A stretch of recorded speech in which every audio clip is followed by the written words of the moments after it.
चाह रही है, लेकिन काम लेने की जो शक्ति होती है, जो क्षेत्र का प्रतिनिधि होता है उसकी होती है। हम बीजेपी को ही चाहेंगे कि दौरे यहाँ हो चुके हैं, बीजेपी प्रत्याशी के दौरे नहीं हुए। किसानों को एमएसपी देंगे, किसानों को एमएसपी अभी तक नहीं दी गई। किसान मैं आंदोलन यही कर बोलूंगा, जैसी हवा चल रही है वैसी योजनाएं तो सरकार की बहुत सी चल रही है हमारे। उठना चाहिए लोकसभा की स्तर पे। स्पासिटी लाइक समझ में आती है। रोजगार के 80 करोड़ लोग भुखमरी के कगार पे कैसे आए, ये सबसे बड़ा मुद्दा है। स्वागत है आपका भारत टाइम्स में और मैं आपके साथ वीरेंद्र श्रीवास। इस वक्त हम बालाघाट जिले के बैयर क्षेत्र पर उपस्थित हैं और एक ऐसे स्थान पर जहां पर चाय की चुस्की लेते हुए लगभग रोजाना सभी दल के लोग अनेकों प्रकार की बातें करते नजर आते हैं। अभी चुनावी माहौल है और चुनावी माहौल को देखते हुए, चुनावी दंगल और महासंग्राम को देखते हुए हम क्षेत्र पर पहुंचे हैं, जहां जानना चाहेंगे कि क्षेत्र में किस तरह का रुझान सामने आ रहा है।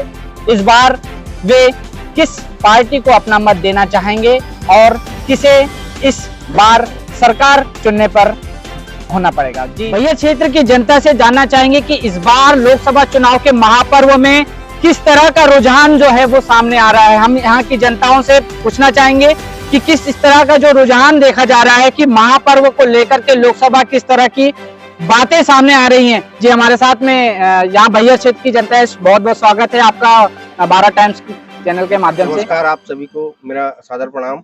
देखिए कि जनता बदलाव चाह रही है और काफी समय से वो बहुत सारी योजनाओं को देखती आई है, जिसमें से मध्यम वर्गीय परिवार जो है, जिन्हें आज तक किसी प्रकार की कोई योजनाओं का लाभ नहीं मिला है। पर्टिकुलर एक ही योजना जो निम्न वर्ग के परिवार को है, बहुत अच्छी बात है कि वो होना भी चाहिए। और ऐसा नहीं है कि कांग्रेस कोई हिंदू राष्ट्र नहीं चाहती, कांग्रेस भी चाहती है कौमी एकता, सबको लेकर चलना।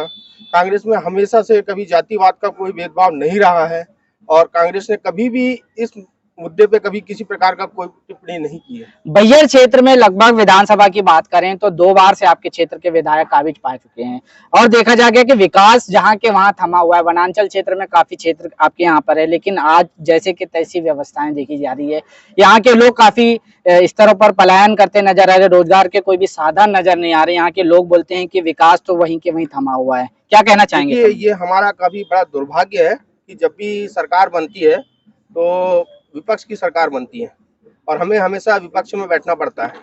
इस वजह से अगर केंद्र सरकार अगर इस मामले में अगर एक जाई होकर अगर ये सोचे कि यहाँ भी उन्हें पूरी योजनाएं देनी चाहिए और यहाँ भी उन्हें उन चीज़ों का लाभ देना चाहिए, तो पर्टिकुलर यहाँ पे हर चीज़ों की तरक्की होती। परंतु आज अगर भारतीय जनता पार्टी की सरकार है तो यहाँ उतने मद नहीं आ पाते जो अन्य राज्यों में, अन्य जिलों में आती, जहाँ पे भारतीय जनता पार्टी का विधायक है। रोजगार को लेकर के काफी बड़ी समस्याएं जो है क्षेत्र में देखी जाती है। यहाँ के लोग पलायन भी करते नजर आते हैं, लेकिन यहाँ पर अभी भी कांग्रेस पार्टी से काबिज विधायक लोग विधानसभा में पहुंचते हैं और वो यहाँ का विकास को लेकर के कितनी गति दे रहे हैं, हम इस बारे में चर्चा करना चाहेंगे यहाँ से। जी, इस बार विकास की बात करें, लोग विधानसभा में लगभग 10 सालों से जो क्षेत्र के विधायक हैं वो बने हुए हैं, क्या कहना चाहेंगे इस संबंध में, कितनी गति मिली है? देखिए, सत्ता का काम है काम देना, लेकिन काम लेने की जो शक्ति होती है, जो क्षेत्र का प्रतिनिधि होता है उसकी होती है। अब क्षेत्र का प्रतिनिधि यदि ईमानदारी से क्षेत्र की बात नहीं उठाता तो ये उसकी कमजोरी है। इसके लिए किसी पर आरोप नहीं लगा सकते। यहाँ पंच से लेकर विधायक तक यदि कांग्रेस के हैं, जनपद अध्यक्ष है कांग्रेस का, जनपद उपाध्यक्ष है कांग्रेस के, जनपद अध्यक्ष के उपाध्यक्ष खुद बहुत सारे ठेके लिए हुए और काम आज तक पेंडिंग है। चाहे आप गढ़ी में जाएं, चाहे राष्ट्रीय स्तर का जो जल जीवन मिशन है जिसके काम पेंडिंग पड़े हुए हैं, जिस पर आरोप है व्यापक भ्रष्टाचार का, जो जनपद उपाध्यक्ष जो ठेकेदारी कर रहे हैं उन्होंने काम लिया है, लेकिन जो जल जीवन मिशन जो महत्वपूर्ण मिशन है जो भारत सरकार का है, उस काम को पलीदा लगाने का काम वो कर रहे हैं और व्यापक भ्रष्टाचार कर रहे हैं। उनपे उनके कारण ही विकास रुका हुआ है। एक और ठेकेदारी का काम वो कर रहे हैं, एक और दूसरी ओर नेतागिरी भी कर रहे हैं। नेतागिरी करने का मतलब ये होता है कि आप जनता से जुड़कर और जनता की बात करें, लेकिन जनता के लिए आपने कभी सड़क से यानी संघर्ष करने का कोई काम नहीं किया। यदि किया होता तो हम भी उनके साथ होते, लेकिन उन्होंने आज तक एक बात बताए, बैयर नगर की जनता बताए कि यदि विपक्ष की भूमिका उन्होंने ईमानदारी से निभाया होगा और संघर्ष किया होगा तो बताएं। उन्होंने अभी तक कोई संघर्ष नहीं किया। आपने सुना कि जिस तरह से विकास को लेकर के बात कही गई, तो जल जीवन मिशन आज भी जस की तस बना हुआ है। विकास अभी भी प्रगति रथ पर है, लेकिन अभी तक यहाँ की जनताएं पानी के लिए तरस रही है। लेकिन ये वनांचल क्षेत्र है, वनांचल क्षेत्र में लगभग देखा गया है कि विकास जहाँ के वहां थमी हुई है। ये कहना कहाँ तक सत्य है, इस बारे में भी हम आगे लोगों से चर्चा करना चाहेंगे। जी बिल्कुल, आप क्यों बोलना नहीं चाहेंगे? अच्छा चलिए, कोई बात नहीं, हम और भी लोगों से चर्चा करना चाहेंगे। विकास को लेकर के जो बातें सामने आ रही हैं, अच्छा आप में से कोई भी ये बातें बोलना नहीं चाहता, इसका मतलब कि विकास थमा हुआ है। हम मानते हैं इस चीजों को, लेकिन आगे की बातों में भी विशेष रूप से ध्यान देना चाहेंगे। जो बातें लोकसभा चुनाव को लेकर के यहाँ पर विशेष मुद्दों की बात कही जाए, तो क्षेत्र में जनता किस तरह के मुद्दों लेकर के चुनाव में आगे सामने अपने प्रतिनिधि को रखना चाहते हैं। लोकसभा प्रत्याशी के रूप में यहाँ पर कांग्रेस से सम्राट सरस्वार और भारतीय जनता पार्टी से भारती पारदी का नाम सामने आया हुआ है। इस बारे में जनता की राय जनता से पूछते हैं कि क्या वो किस ओर अपना मतदान करना चाहेंगे। जी आपका बहुत बहुत स्वागत है। इस बार लोकसभा प्रत्याशी के रूप में दो पार्टी लगभग अधिकांशतः सामने दिखाई देती है, कांग्रेस और बीजेपी। आप किस ओर जाना चाहेंगे? हम तो बीजेपी समर्पित हैं, हम बीजेपी को ही चाहेंगे। क्यों ऐसा कि आप बीजेपी समर्पित हैं और बीजेपी की साइड जाना चाहते हैं, क्या कारण है? हमारे लिए देश और राष्ट्र जो है वो सर्वोपरि है, और हमारी जो सरकार है देश के लिए, राष्ट्र के लिए बहुत अच्छा काम कर रही है। और हमारी जितना भी धार्मिकता है उससे हमको, जो बेड़ियों में जकड़े हुए रहते थे, उससे हमको निजात मिला। विकास की बात करें तो कितना विशेष जो क्षेत्र है यहाँ पर, विकास की बात करें तो विकास ऐसा है कि हमारे यहाँ एक क्षेत्र होता था दक्षिण बैयर, जहाँ परिंदा पर नहीं मारता था, ऐसा कहते थे। और आज वहाँ पर धड़ल्ले से रोड बन गई है, प्रधानमंत्री सड़क रोजगार के अंतर्गत, और आज हेलीकॉप्टर उतर रहे थे। विकास तो है, क्षेत्र में विकास हो रहा है, ये भारतीय जनता पार्टी के समर्थक बोलते हैं, जनता बोलते हैं। लेकिन हम जानना चाहेंगे कि किस स्तर से विकास की बातें कह करके गंगा बहने की बात जो कह रहे हैं, वो कहां तक किस स्तर पर सही है। जी आपका बहुत बहुत स्वागत है। लोकसभा चुनाव के महापर्व में प्रत्याशी अपने दंगल को लेकर के सभी प्रत्याशियों से जनसभा लेते आ रहे हैं। क्या चाहेंगे इस बार की जो मुद्दे, विशेष मुद्दे हैं, वो क्या है? प्रथम तो आपको मैं बता दूं कि जो यहाँ लोकसभा के प्रत्याशी है 13 में बीजेपी के भी है एक, और एक कांग्रेस के भी है। कांग्रेस के प्रत्याशी के दौरे यहाँ हो चुके हैं, बीजेपी के प्रत्याशी के दौरे नहीं हुए हैं। पिछले बार 5 साल से यहाँ बीजेपी का सांसद रहा है, लेकिन यहाँ बैयर में उनका कोई दौरा नहीं है। वर्तमान में जो वोट मांगे जा रहे हैं, सिर्फ प्रत्याशी के नाम पे नहीं मांगे जाते, बल्कि मोदी के नाम पे मांगे जाते हैं। क्या मोदी यहाँ आकर के यहाँ की समस्या समझेंगे? यहाँ जो प्रत्याशी होगा वही यहाँ की समस्या समझेगा। जहाँ तक कि हमारा प्रत्याशी कांग्रेस का है, वह पहले ही राज परिवार से है। उनके पिताजी ये रहे विधायक रहे 2 बार के, और उनके दादा जो है वो दानवीकरण कर रहा है। 150 एकड़ जमीन उनने कृषि विश्वविद्यालय को दिया है। करनापुर के पास बड़गांव ग्राम है, और वहाँ वो पहले से भी राजनीतिक परिवार के हैं। वर्तमान में वो बालाहाट जिले के जिला पंचायत के अध्यक्ष है। इस प्रकार से हमारा प्रत्याशी नीट एंड क्लीन प्रभावशाली है। जनता ने अपनी राय तो बहुत अच्छे से बता रही है, लेकिन अभी भी लोकसभा चुनाव के विशेष मुद्दों के बारे में जनता को कोई बातें समझ में नहीं आ रही हैं। वो पूर्ण रूप से इस मुद्दों को लेकर के सामने नहीं दिखाई दे रहे हैं। हम और भी लोगों से चर्चा करना चाहेंगे कि इस बार किस तरह के मुद्दे जो हैं वो सामने हैं, और इस लोकसभा चुनाव को लेकर के क्या संग्राम दिखाई दे रहे हैं। जी मुद्दे तो बहुत से हैं। अब आप किसानों के MSP के मुद्दा ले लीजिए, जो मोदी जी ने कहा था पिछले पंचवर्षीय में चुनाव के पहले कि हम किसानों को MSP देंगे। किसानों को MSP अभी तक नहीं दी गई, किसान आंदोलन कर रहा है। और विकास के मामले में भी अभी तक रोजगार रोजगार, युवाओं को रोजगार। चलिए, रोजगार और विकास की बात तो लगभग तय है, और जो भी प्रतिनिधि अपने लोकसभा चुनाव हो चाहे विधानसभा चुनाव हो, वो सड़क जमीन तक की बातें रखते हैं, लेकिन आज दिनांक तक इस क्षेत्र में बहुतायत क्षेत्र जो माना जाता है वो है वनांचल क्षेत्र, जहां पर कारखाने होने चाहिए, काफी बड़े इंडस्ट्रीज होने चाहिए, लेकिन आज भी यहाँ पे रोजगार जैसे कि वैसे थमा हुआ है। हम बाकी लोगों से भी चर्चा करना चाहेंगे कि किस स्तर से लोग किस मुद्दों को लेकर के आगे बढ़ना चाहते हो, इस बार चुनाव के जो मुद्दे हैं वो किस स्तर से सामने आ रहे हैं। जी, आपका परिचय? मेरा नाम सुनील कुमार धारवे, वर्तमान नगर पालिका उपाध्यक्ष। अच्छा, आप नगर पालिका उपाध्यक्ष, भली भांति जानते होंगे कि जनता किस तरह से इस क्षेत्र में लोकसभा चुनाव को लेकर चली हुई है।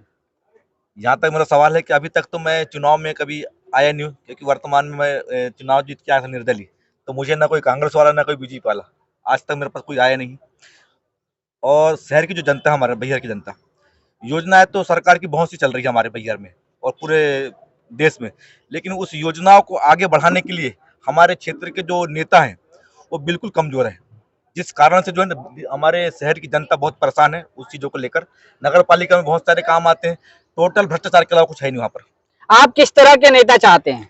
हम चाहते हैं कि हमारे बीच में ऐसा नेता है जो जनता की बात को सामने लाए, जनता के साथ में रहे, जनता की एक एक चीजों को समझे और उनके कामों को करने के लिए वो अपना पूरा श्रम दान कर दे। हमको ऐसा नेता चाहिए।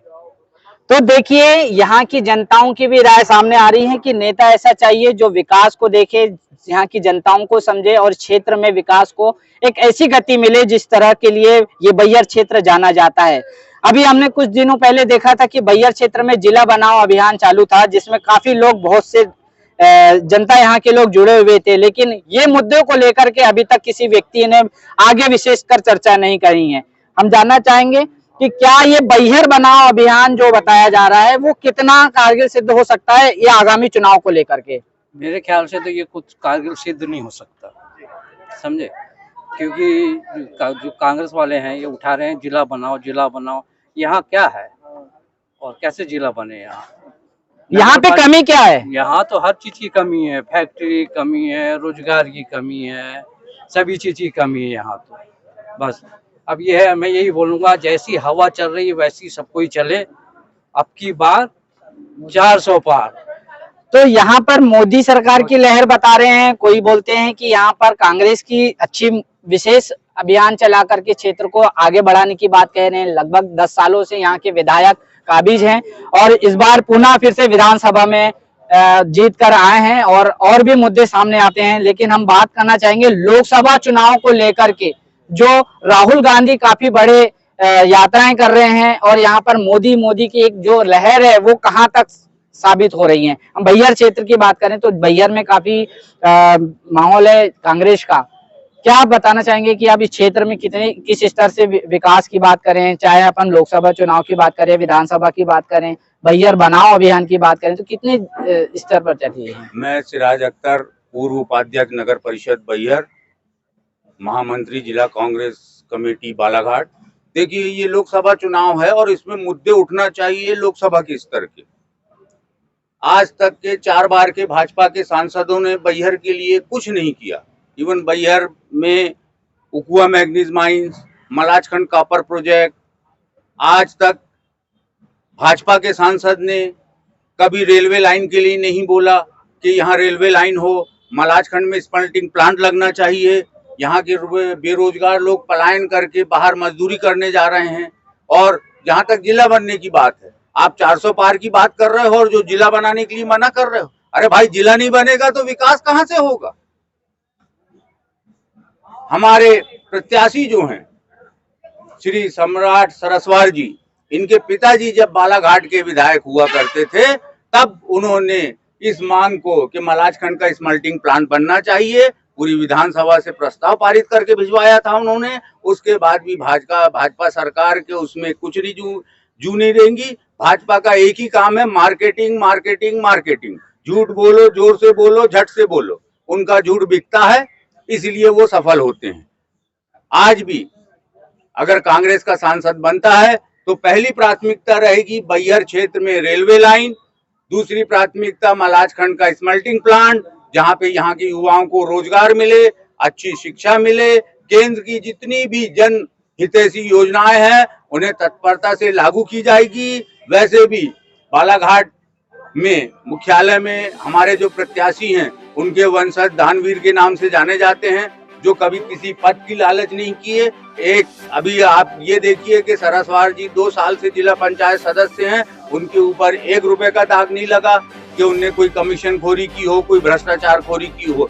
जिस पंचायत का भी सरपंच या सचिव की भ्रष्टा या लापरवाही की कंप्लेंट होती है उसकी वे तत्काल जांच करवाते हैं। कई सचिव सांसद और सरपंचों को इसके उसमें पद से हटाया भी गया है। मेरी तो जनता से ये अपील है कि एक बार भाजपा हर बार प्रत्याशी बदलती है अपना, क्योंकि वो खुद ही, आप ये मानिए कि भाजपा खुद अपने सांसद को योग्य नहीं मानती, इसलिए बार बार प्रत्याशी बदल रही है। हमको तो ऐसा लग रहा है वो पेंशन योजना चला रही है उन लोगों के लिए। भाजपा प्रत्याशी बदल रही है, ये मुद्दे बहुत से जो है वो सामने आए हैं। भाजपा प्रत्याशी बदल रही है, क्या कहना चाहेंगे इस संबंध में? देखिए, भाजपा यदि प्रत्याशी बदल रही तो कांग्रेस भी कोई प्रत्याशी स्थायी नहीं रख रही है। भाजपा ने हर बार नया नारा दिया है, अब की बार 400 पार का नारा दे रहे हैं, लेकिन हम पुनः यही पहली उसमें जाएंगे कि 1947 में देश आजाद हुआ था। देश की आबादी महज 32 करोड़ थी और उस समय भी रोटी कपड़े और मकान के लालच थे। पहली पंचवर्षीय योजना 1952 में लागू हुई और 1952 में जब हमारे पॉपुलेशन महज 32 से 40 करोड़ थी, तब हमारे पास तन में ढंग से कपड़े नहीं हुआ करते थे, पहनने भोजन नहीं हुआ करता था, छत नहीं हुआ करता था। लेकिन आज 141 करोड़ के ऊपर हमारी आबादी है और मोदी जी ने 80 करोड़ लोगों को जहां भरपेट भोजन दिया है, छत दिया है और सबके लिए जल जीवन मिशन के माध्यम से मोदी जी ने बहुत सी योजनाएं चलाई, योजनाओं के बारे में भी बताई जा रहे हैं किस तरह की योजनाएं हैं और वो जन्म से लेकर मृत्यु तक की बातें जो करते हैं, लेकिन वो कितना कारगर सिद्ध हो रहा है, हम इस बारे में भी चर्चा करना चाहेंगे।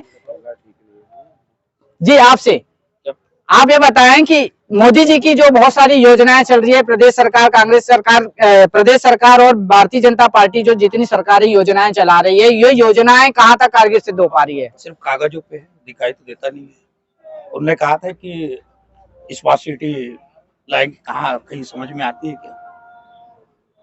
रोजगार के लोगों को अवसर नहीं मिल रहे। उन्होंने बोला था कि हमारी सरकार आएगी तो सबसे ज्यादा करोड़ रोजगार मिलेगा, किसी को मिला क्या? उन्होंने बोला था कि हमारी सरकार आएगी तो सबसे पहले युवाओं को काम मिलेगा, किसी युवाओं को मिला क्या? धरातल पर कुछ भी नहीं, सिर्फ कागज। जी, रोटी कपड़े मकान की बात करते हैं, लगभग अभी बताया उन्होंने कि बहुत से ऐसे करोड़ों गरीब घर हैं जिनको मुफ्त में अनाज दिया जा रहा है, इस संबंध में क्या कहना चाहेंगे? जी, जब सरकार, यदि आर्थिक स्थिति ठीक हुई है तो 80 करोड़ लोग भुखमरी के कगार पे कैसे आए हैं, ये सबसे बड़ा मुद्दा है। दूसरी बात, ये जो आश्वासन देते हैं इसको पूरा नहीं करते। 14 के चुनाव में प्रत्येक व्यक्ति के खाते में जो काला धन विदेश में है कह के चिल्लाते थे कि काला धन वापस आएगा, प्रत्येक व्यक्ति के खाते में 15 लाख रुपए आएंगे। आज तक वो 15 लाख नहीं आए और विदेशों में जो काला धन था उसकी संख्या 2 गुनी हो गई इस मोदी जी के कार्यकाल में, प्रधानमंत्री जी के कार्यकाल में। रहा सवाल कि हमारी जो सार्वजनिक संपत्ति है जिसके आधार पे हमारे युवाओं को रोजगार मिलता था, और जब सार्वजनिक कंपनियां प्राइवेट को बिक चुकी हैं तो हमारे लिए रोजगार की कोई बात नहीं, सब प्राइवेट हो चुका है। SC ST OBC को जो आरक्षण बढ़ाने की बात करते हैं, यदि हमारे सार्वजनिक उपक्रम ही नहीं रहेंगे तो हमारे आरक्षण का कोई मतलब नहीं रहता। दूसरी बात, आश्वासन देते हैं, प्रदेश स्तर की बात है, विधानसभा चुनाव में किसानों को 3100 रुपए मूल्य पे धान खरीदी का वचन दिया था, वो आज खत्म हो चुका है। मोदी की गारंटी जो बोली जाती थी वो यहाँ पर उतना कारगर सिद्ध नहीं हो पा रहा है जितने जो मोदी जी की गारंटी की बात करते हैं। हम गारंटी की बात में आएंगे कि किस स्तर से गारंटी जो बार बार बोली जाती है, क्या गारंटी किस स्तर से बताई जा रही है? देखिए, मोदी जी की गारंटी पूरी फुल 100% की गारंटी है। आपने देखा होगा आजादी से इनके 60-70 साल इन्होंने एक ही नारा दिया था, गरीबी हटाओ। गरीबी हटाओ का नारा दिया, लेकिन 60 साल तक ये शासन की गरीबी हटी क्या? 1% गरीबी नहीं हटी। यदि नौकरी की बात करते हैं तो क्या 10 साल के पहले ये सब कलेक्टर हुआ करते थे? या सबके पास रोजगार था? है तो बताए। और दूसरी बात, यदि 10 साल में बीजेपी वालों के भले ही रोजगार नहीं मिले, लेकिन कांग्रेसी पूरे ठेकेदार बन गए हैं। अधिकांश ठेका उनके पास, और जल जीवन जैसे मिशन में घपलेबाजी कांग्रेस के ठेकेदार कर रहे हैं, जो कि राष्ट्रीय स्तर का कार्यक्रम है और गरीबों से जुड़ा हुआ कार्यक्रम है। हमारे पंच से लेकर जिला पंचायत सदस्य यहाँ कांग्रेस के हैं, जिला पंचायत सदस्य हमारे दक्षिण बैहर के हैं, वो उठाते नहीं इस विषय को, और नहीं उठाते उनकी बात। यदि विधायक नहीं मानता तो आज वो कांग्रेस के प्रत्याशी के फेवर में प्रचार करने भी नहीं निकल पा रहे। क्यों? क्योंकि वो अपने वादे से मुकर गए, अपने बात से। जो आदिवासी हित की बात वो करते थे, जो पेशा कानून के माध्यम से उनको अधिकार वाली बात करते थे, उनके अधिकार की बात विधानसभा में विधायक महोदय ने उठाया नहीं, इसके कारण। और दूसरी बात, यदि मोदी जी की गारंटी की बात करते हैं तो मोदी जी आज विश्व में भारत का मान और सम्मान बढ़ा रहे हैं, जबकि इनके जो नेता है वो विदेशों में जाकर भारत के प्रति अनाप शनाप अनर्गल बयानबाजी करके भारत का मान सम्मान गिराते हैं। जहां गौरव की बात होगी वहां मोदी जी देश का मान बढ़ाते हैं, और ये जाकर विदेशों में जाकर हमारा मान सम्मान गिराते हैं। और रही आज विश्व स्तर पे आप आतंकवाद के मामले में देखेंगे तो भारत आज विश्व के पटल में पाकिस्तान जैसे देश को नेस्तनाबूद कर दिया है।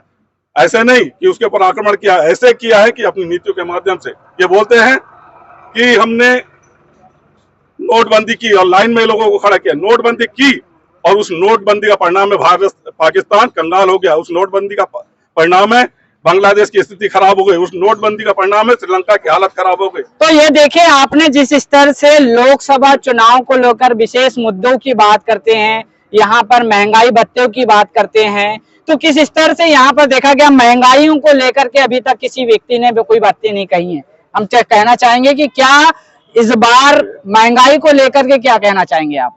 महंगाई जब मनमोहन सिंह की सरकार थी 14 तक के, तो यहाँ पेट्रोल डीजल 62-65 बिकता था।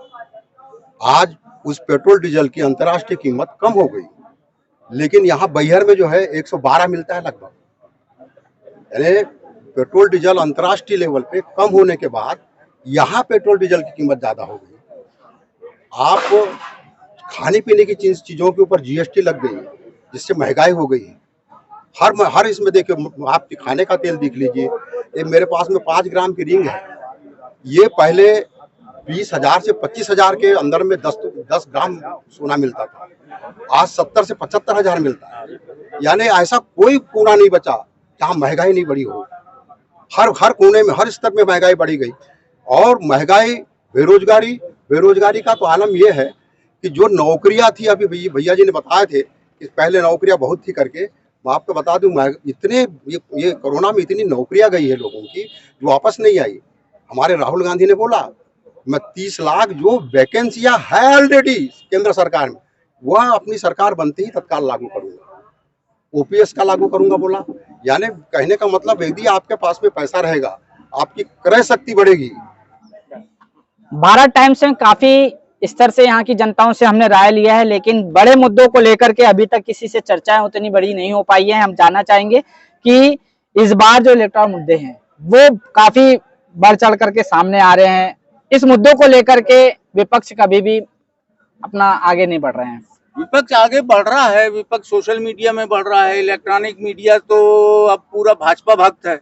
और अभी मेरे छोटे भाई ने जो पेशा कानून और दक्षिण बैहर की बात की, पेशा कानून सिर्फ कागज में अच्छा दिख रहा है, धरातल में पेशा कानून पूरा गलत है।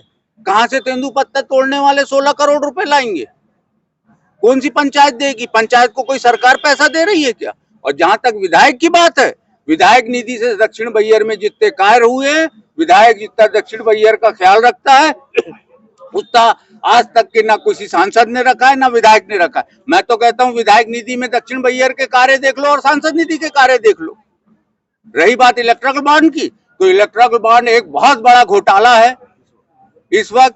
और मैं तो चाहता हूं कि आप लोग भी इसको उठाओ, जिसको जनता देखे कि शासन में रह के भाजपा कितने घोटाले कर रही है। लेकिन यह है कि सब दब जाते हैं। आज की तारीख में तो आप सोशल मीडिया में देखो, भाजपा पार्टी ना बोल के भाजपा वॉशिंग मशीन बोला जाता है। इलेक्ट्रल बॉन्ड की बात करें तो हम बात करेंगे, इलेक्ट्रल बॉन्ड है क्या आखिर, आप ये बताएं। देखिए, एक प्रकार से ये चंदा, पहले जो सत्तारूढ़ दल था प्रेशर देकर विभिन्न दलों से, विभिन्न ठेकेदारों से या बड़े बड़े उद्योगपतियों से पीछे डोर से जो पैसा लेती थी। और आप देखते होंगे कि पहले कांग्रेस के खिलाफ कोई दूसरा खड़ा नहीं होता, कांग्रेस के खिलाफ सिर्फ कांग्रेस खड़ा हो पाता था। लेकिन जब से ये एक नंबर से यदि चंदा देने की प्रोसेस चालू हुई, तब से इनकी स्थिति खराब हो गई। दूसरी बात है, ये बोलते हैं घोटाला की बात, तो इनको खुला चैलेंज है, ये क्यों सुप्रीम कोर्ट के शरण में नहीं जाते। इनके पास यदि हम कहें तो नेशनल हेराल्ड, जो कि कल ही डिसाइड हुआ है, और जिसके उसमें बेल पे दोनों थे, राहुल गांधी और सोनिया गांधी, आज उनमें डिसाइड होने की स्थिति में आ गए हैं कि ये उसके आरोपी हैं और सिद्ध होने की स्थिति में है। तो घोटालेबाज तो ये है, और घोटाला इन्होंने शुरू किया था। घोटाले की शुरुआत इन्होंने यदि कार खरीदी से, जीप कार खरीदी से नेहरू जी के समय में नहीं की होती तो देश में भ्रष्टाचार का शुरुआत नहीं होता। भ्रष्टाचार की जननी है तो कांग्रेस है, सिर्फ कांग्रेस है।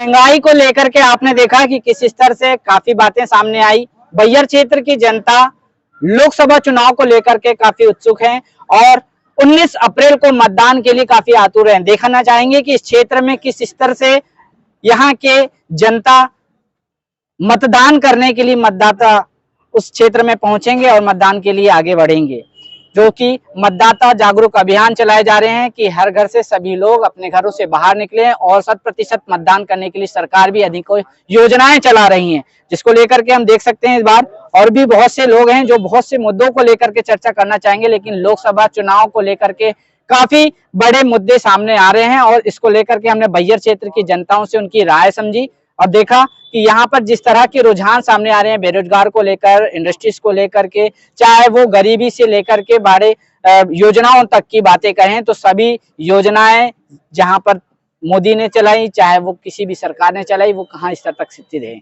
मैं भारत टाइम्स के लिए वीरेंद्र श्रीवास, बालाघाट।